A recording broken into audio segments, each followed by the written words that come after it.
When an avoidant realizes they've hurt you, their first instinct isn't to come closer, it's to pull back so fast it feels like they vanished. Most people assume that distance is coldness, indifference, or a lack of emotional investment. But that's not what's happening inside them. What actually hits them is shame. Heavy, overwhelming, paralyzing shame. And instead of that shame pulling them toward repair, it pushes them directly into silence. Avoidants were never taught how to clean up emotional messes. They grew up learning that the safest way to survive conflict or disappointment was to disappear until things calmed down. So when they see you hurting, even if the hurt was unintentional, they feel that familiar wave of fear. I don't know how to fix this. And if I try, I might make it worse. That fear doesn't motivate connection, it activates retreat. They start hoping that if they create enough space, the storm, your disappointment, their guilt, the emotional intensity will pass on its own. This is why their distance isn't rejection. It's not them saying, I don't care about you. It's them saying, without words, I don't trust myself not to cause more damage. For an avoidant, stepping back feels like protection, protection for themselves, and strangely enough, protection for you. They believe they're sparing you from more hurt by removing themselves from the room. They tell themselves, if I stay close right now, I'm only going to mess this up again. It's a twisted form of care shaped by fear rather than emotional maturity. They want to do right by you, but they don't believe they know how. What makes this so confusing is that their silence sends the opposite message of what they actually feel to you. It may look like abandonment or apathy. To them, it feels like the only option that keeps everything from collapsing. They worry that returning too soon, or saying the wrong thing, or facing the intensity of your feelings will expose their own inadequacies. Avoidants don't withdraw because they don't feel, they withdraw because they feel too much and lack the tools to navigate those feelings safely. Inside the distance, they're replaying the moment they hurt you. They're analyzing every word, every expression, every shift in your tone. Avoidants don't recover from emotional conflict quickly. They carry the weight of it quietly, often convincing themselves that they're the villain in your story. That belief makes coming back even harder because now they're not just facing you, they're facing their own fear of being seen as harmful or disappointing. Their withdrawal is a shield, a pause button, a way to regulate their overwhelm before they attempt to reconnect. But the biggest truth is this: if they didn't care, they wouldn't need the distance. They wouldn't feel the shame. They wouldn't fear the damage. They wouldn't run distance. For an avoidant isn't the absence of emotion. It's the presence of too much emotion, all at once, with no roadmap for what to do next. Avoidants are far more self-critical than people realize. On the outside, they look detached, logical, calm, even unaffected. But inside, the moment they see that they've hurt you, something harsh and immediate happens. They turn on themselves. Their inner voice becomes louder than anything you could ever say. And that voice doesn't ask, how do I fix this? It whispers something much darker. I'm the problem. Avoidants don't assume misunderstandings. They assume failure. They don't assume the situation was complex. They assume they were the cause. And once that belief takes hold, it spirals into a conclusion that feels painfully logical to them. They'd be better off without me.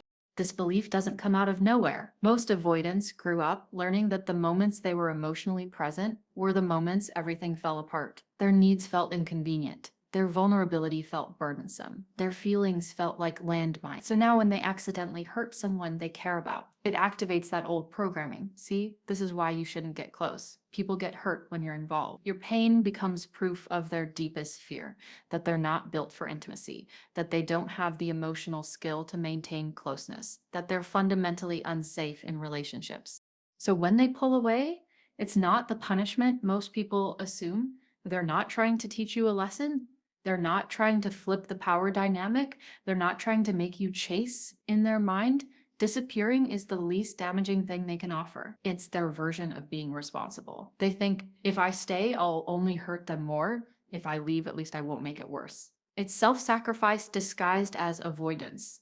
They believe that removing themselves is the kindest choice, even if it tears them apart internally. What makes this even more complicated is that avoidants rarely communicate this belief out loud. They retreat quietly, hoping that the distance will give you space to heal or move on, even though it's the opposite of what you actually want. But to them, staying feels dangerous. Returning feels selfish. Trying to repair feels like a risk they don't feel qualified to take. Emotional closeness feels like something they're destined to fail at.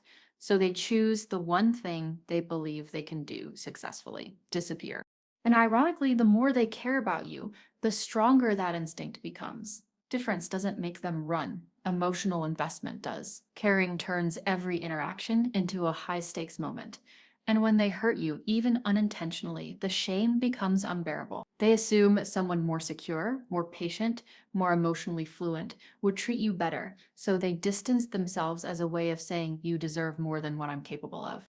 Their withdrawal isn't cruelty, it's fear wrapped in guilt. It's the belief that their absence is safer for you than their presence. And until they learn that connection isn't conditional on perfection, they'll keep choosing distance over the risk of showing up imperfectly. But honestly, avoidants don't go quiet because they feel nothing. They go quiet because they feel too much and don't know how to carry it. Their silence is not absence, it's a shield, a protective layer they put on, because the alternative, facing you, facing what they did, facing their own emotional impact, feels impossible. Avoidants were never taught the language of accountability in a safe way. They were taught that admitting fault leads to conflict, confrontation, rejection, or emotional chaos. So even when they desperately want to say, I messed up, the words get stuck in their throat. They want to tell you, I didn't mean to, but their fear turns the confession into a shutdown. They want to explain, I panicked, but vulnerability feels like a door they're not sure they're allowed to open. So instead of navigating these emotions openly, they armor up.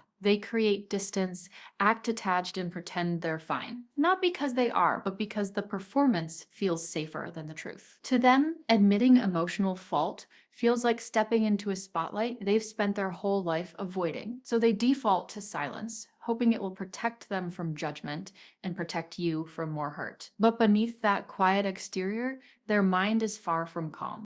Inside, they're replaying the moment they hurt you on a loop. Avoidants don't forget emotional mistakes. They obsess over them quietly. They analyze every detail: what they said, what they didn't say, your reaction, the way the energy shifted between you. Their guilt becomes a private echo chamber. And because they don't know how to say shame, they deal with it in the only way they know: isolation. Staying silent becomes their way of processing, even though it looks like indifference.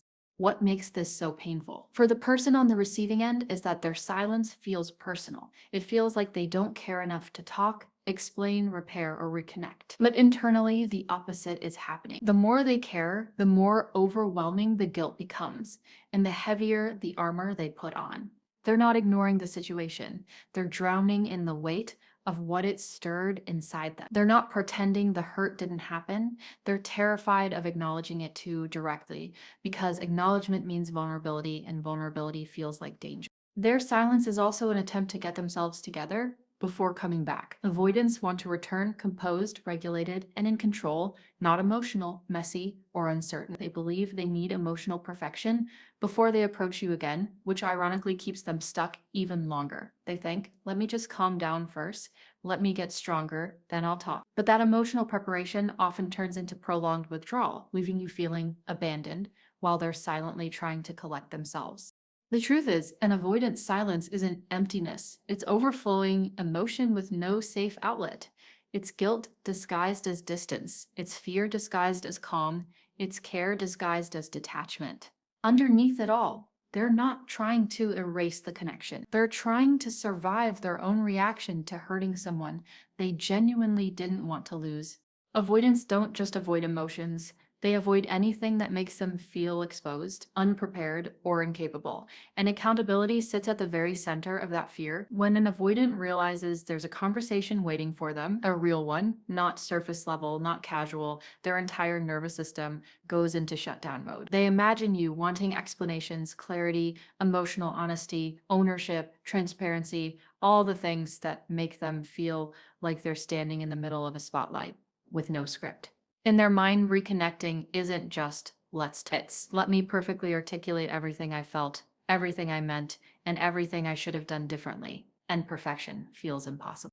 Avoidants fear emotional missteps so deeply that the idea of talking before they feel fully ready feels like walking into a fire. Barefoot, they don't trust themselves to express things correctly. They don't trust their emotions not to overwhelm them. They don't trust that they can stay grounded while addressing something that caused pain. So the moment they sense you expect depth, explanation, or emotional clarity, their instinct is to retreat, not because they don't want to talk, but because they're terrified they can't do it right.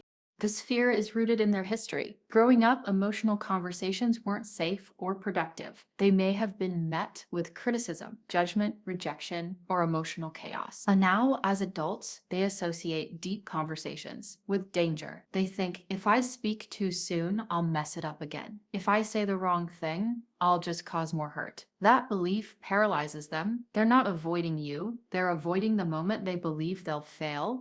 Avoidants also hold a secret internal rule: I can't return until I'm fully composed. They think they need to come back calm, rational, perfectly regulated, and emotionally precise. They want to show up with the right words lined up like soldiers. They want to appear strong, stable, unshakable. Anything less feels like weakness. And because emotional regulation takes time, they pull away until the internal chaos quiets down. They're not waiting on you to soften. They're waiting on themselves, waiting for their heart rate to drop, their guilt to settle, their anxiety to loosen its grip. The problem is that this waiting often takes far longer than you expect. Avoidants don't regulate emotions quickly. Their nervous system needs space, silence, and distance before they can even think clearly again. What you interpret as neglect, indifference, or avoidance of responsibility is actually them trying to regain internal control. They fear that if they talk while dysregulated, they'll say something wrong, shut down mid conversation, or escalate the situation unintentionally. So they disappear in order to avoid creating more damage. What makes this especially painful is that avoidants rarely communicate this inner process.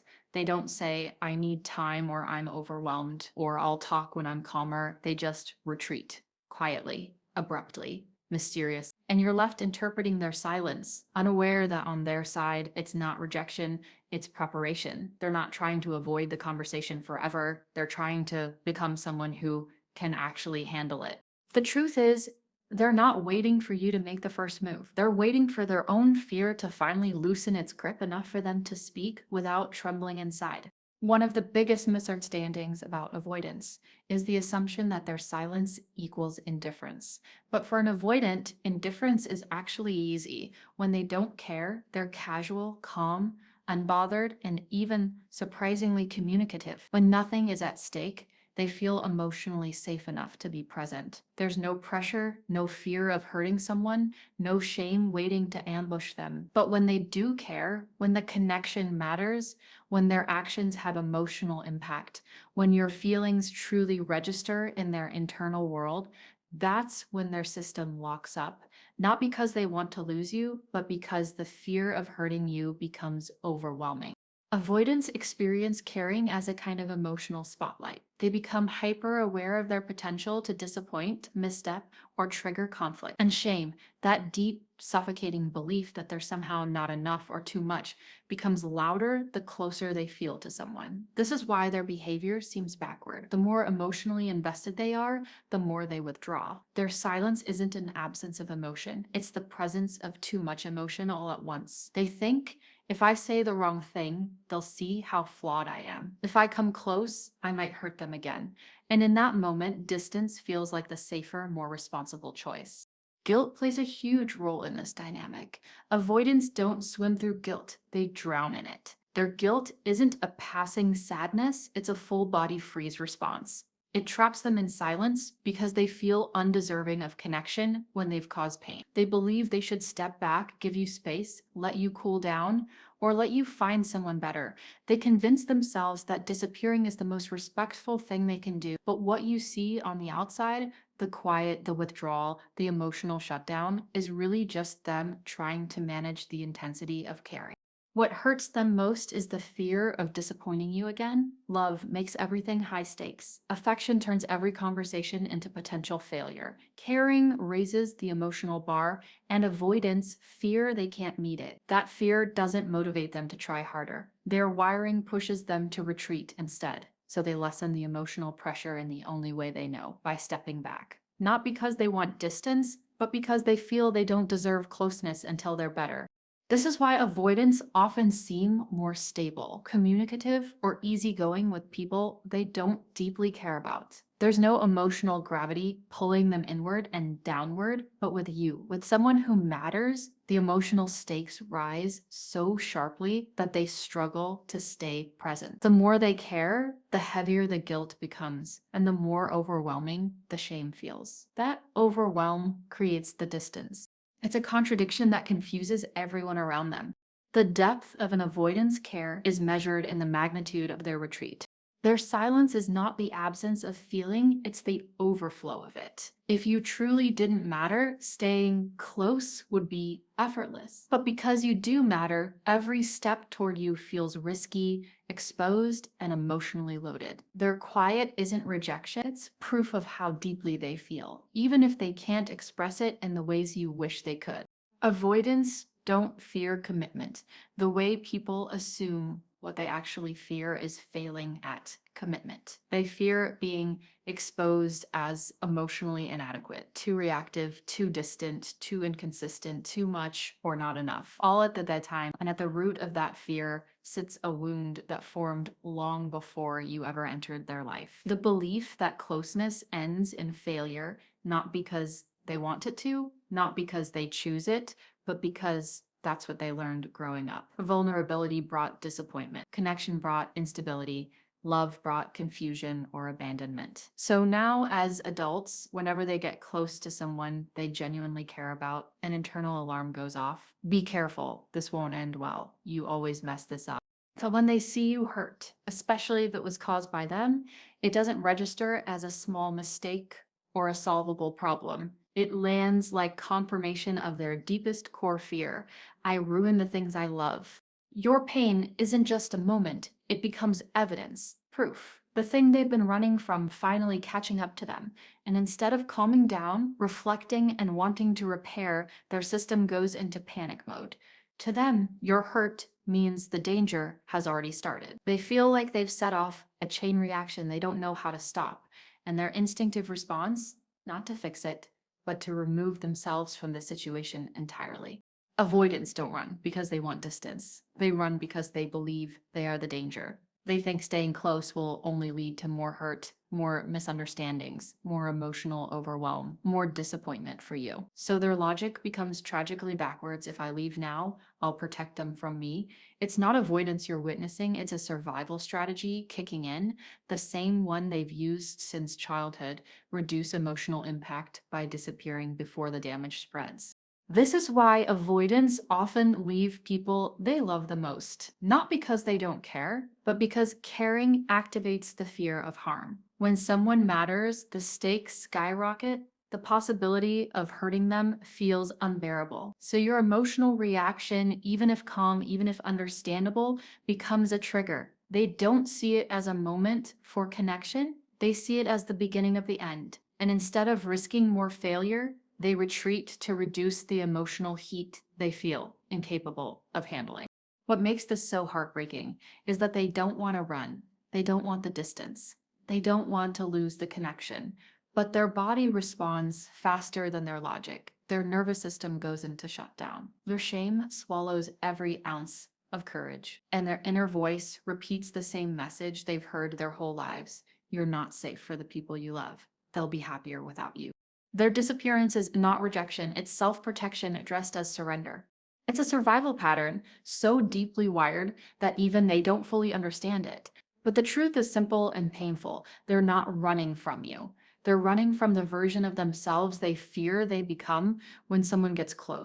Avoidants don't withdraw because they're trying to escape you. They withdraw because being close to you, especially after they've hurt you, forces them to confront a version of themselves they've spent their entire life trying not to see. You're hurt, acts like a mirror. It reflects things they worked tirelessly to outrun: their impulsiveness, their emotional inconsistency, their tendency to shut down instead of speak up, their inability to communicate in moments that matter. And avoidants don't just dislike these traits, they hate them. They see them as proof of their flaws, their unworthiness, their emotional inadequacy. So when your pain reveals those patterns back to them, their instinct isn't to repair the damage, their instinct is to escape the mirror. For an avoidant, self-judgment isn't mild, it's brutal. They grew up in environments where emotional mistakes weren't met with understanding or guidance, but with criticism, withdrawal, or instability. So now when they accidentally hurt someone they care about, they interpret it as evidence that everything they fear about themselves is true. They don't just think, I screwed up. They think, this is exactly why I'm not good at relationship. Your disappointment becomes internal confirmation of their lifelong belief. I fail at intimacy. And because they don't know how to sit with those emotions, because self-reflection feels like danger, not growth, they try to outrun them in the quickest way possible: distance. Distance becomes their escape hatch from self-judgment. It's the emotional equivalent of turning off a mirror they can't bear to look into. If they retreat far enough, maybe the guilt won't feel so loud. If they stay silent long enough, maybe the shame will quiet down. If they numb themselves with space, maybe they won't have to acknowledge the parts of themselves they wish didn't exist.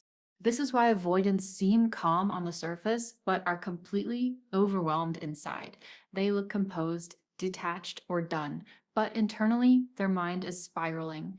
They're analyzing every mistake, every word, every moment they fell short. They're telling themselves stories like, I knew I'd ruin this, or this is why I shouldn't get close, or they'll see the real me now and they won't want me. Your hurt doesn't just trigger their guilt, it exposes the emotional wounds they've spent years suppressing. Avoidants can't tolerate being seen in a moment where they feel flawed. Vulnerability is already terrifying for them. But being vulnerable and wrong, being vulnerable and disappointing someone, being vulnerable and responsible for emotional pain, that's too much. So they shut down, not to punish you, but to protect themselves from the pain of self-awareness. Avoidants aren't running from the relationship, they're running from what the relationship makes them feel about themselves. What makes this even more confusing is that they often withdraw right when you're hoping for closeness, right when you want communication, right when you need reassurance. But avoidants interpret that moment entirely differently. They think closeness means confrontation. They think repair means exposure. They think being there for you means showing a level of emotional maturity. They fear they don't possess, and instead of risking more failure, they choose the one strategy that has worked for them since childhood, creating distance to regain emotional control. Deep down, they wish they could show up differently. They wish they could be stable, consistent, expressive, grounded. They wish they could communicate instead of disappearing. But self-awareness for an avoidant feels like standing in front of a mirror under harsh lighting. Every flaw magnified, every insecurity exposed. Running feels easier. Distance feels safer. Silence feels survivable. But here's the truth beneath it all. They never ran from you. They ran from the version of themselves they were terrified you finally saw. Avoidants don't drift away because they stop caring. They drift because caring feels dangerous. And when they've hurt you, even unintentionally, their entire attachment system goes into lockdown mode. This is the moment almost everyone misreads. What looks like indifference is actually emotional paralysis. What looks like disinterest is really fear of causing more harm. What looks like avoidance is a storm of self-protection tangled with shame. Avoidants do want to come back. They just don't know how to return without feeling like they might fail you again. Inside their silence, something very different is happening. They replay the moment things went wrong, obsessively. Not out loud, not in a way anyone could catch, but in an endless mental loop. That sounds like, why did I say that? Why did I shut down? I shouldn't have reacted like that. I messed this up again. Avoidants don't process guilt the way secure people do. Instead of leaning in to repair, guilt feels like a threat to their identity. They've spent their entire life building a belief that I'm better alone, I hurt people when I get close. So when you're hurt, it doesn't just upset them, it validates the very fear they've been running from for years. Even so, they plan the comeback quietly, carefully, constantly. Avoidance rehearse the return in their head 100 times, sometimes 1,000. They think about what text they could send, how they'd apologize without sounding overly emotional, how to explain without feeling exposed, and how to reconnect without losing control. They practice entire conversations in silence, and by the time they finally reach out, if they ever do, they've already lived that moment in their mind over and over, but every imagined scenario ends the same way. What if I disappoint them? Again, that single fear freezes them in place. They want the reconnection, but not the possibility of judgment. Because what avoidants fear most isn't conflict, it's your disappointment. Your hurt makes them feel like they failed you, and that failure makes them feel unworthy of returning. That sense of unworthiness convinces them that staying distant is safer, not just for themselves, but for you too. And this is the irony that confuses so many people. The more they care, the longer they stay gone. Caring raises the stakes. Caring intensifies the fear. Caring makes the return feel like a risk they might not recover from if it goes wrong. And despite what it might look like, they aren't waiting for you to chase them. They're waiting for a moment that feels safe enough to try again. But that perfect moment rarely arrives on its own because their fear of hurting you again doesn't vanish. It only quiets when the connection feels grounded, steady, and free of pressure. They don't need rescuing, and they don't need you to rewrite the past. They just need one thing: a bridge that doesn't feel like a battlefield. Because underneath all their fear, shame, and hesitation, the truth is simple: they want to come back. They always did. They just never learned how to return without feeling like a danger to your heart. Avoidants don't disappear because they feel nothing. They disappear because they feel too much. Hurt exposes them in a way they don't know how to handle. It strips away the two things they rely on most for emotional survival: neuro and composure. When an avoidant realizes they've hurt someone they care about, it triggers a deep internal collapse, a quiet but overwhelming sense of, I'm not strong enough for this, I'm not good enough for them, I'm failing again. And instead of moving toward you to repair the damage, they move inward, trying to patch them together before they risk being seen again. If they didn't care, they wouldn't hide. Indifference stays present, but fear retreats. To the outside world, their silence looks cold, detached, maybe even dismissive, but inside, this is when the avoidant is the most emotionally flooded. They don't have the tools to express remorse openly, so they protect themselves the only way they've ever known: distance. Hurt makes them feel incapable. Like they're losing grip on the image they work so hard to maintain,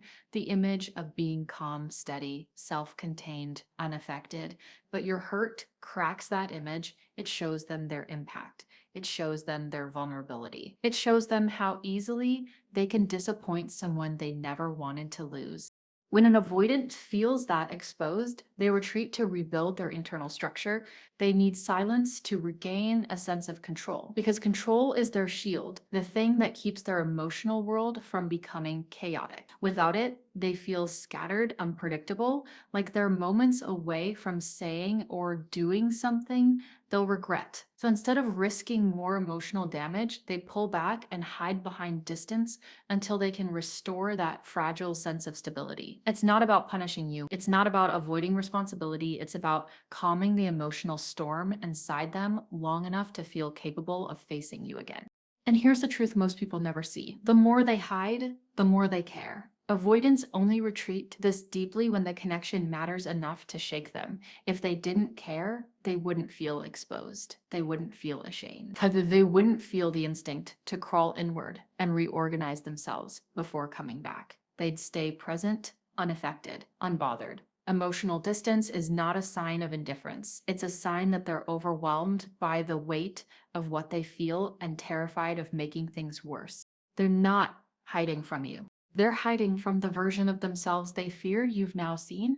And once they regain their internal balance, once they rebuild their sense of control, that's when they finally feel strong enough to return, to face the hurt, and to reconnect from a place that feels safe for both of you. Avoidants don't distance because they want to lose you. They distance because they're terrified. They already did.